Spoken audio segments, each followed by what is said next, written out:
Hey everybody, what's up? Michael Henry here, your favorite clueless know-it-all.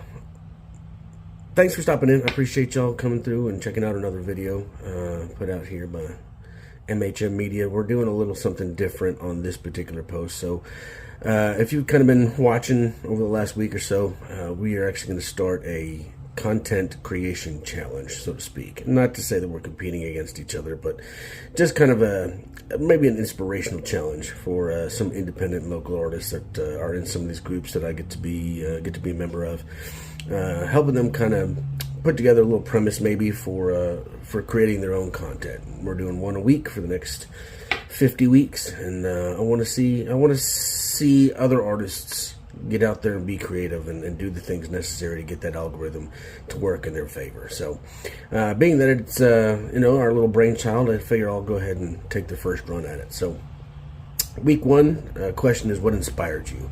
What inspired you to be a musician and get into it? Well, I've told the story several times, and I love telling it, so I'll tell it again. When I was about 2, maybe 3 years old, we were still living in Oklahoma as a real little kid.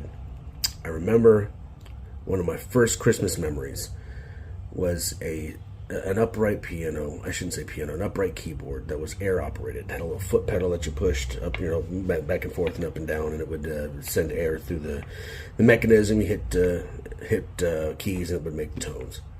I remember I had a little book that came with it. My parents had gotten me a song book that was kind of, I don't remember if it was color coordinated or letter coordinated with like what was on the actual keys themselves, but somehow it was correlated between the two.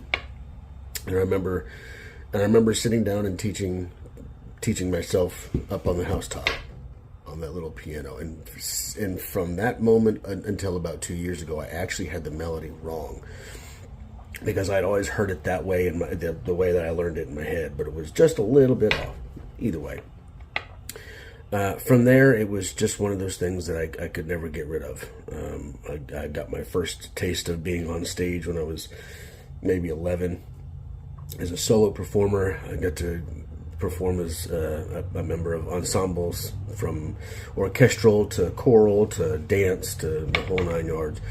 And it was something that I always knew in the long run would be something that I could take with me anywhere I go.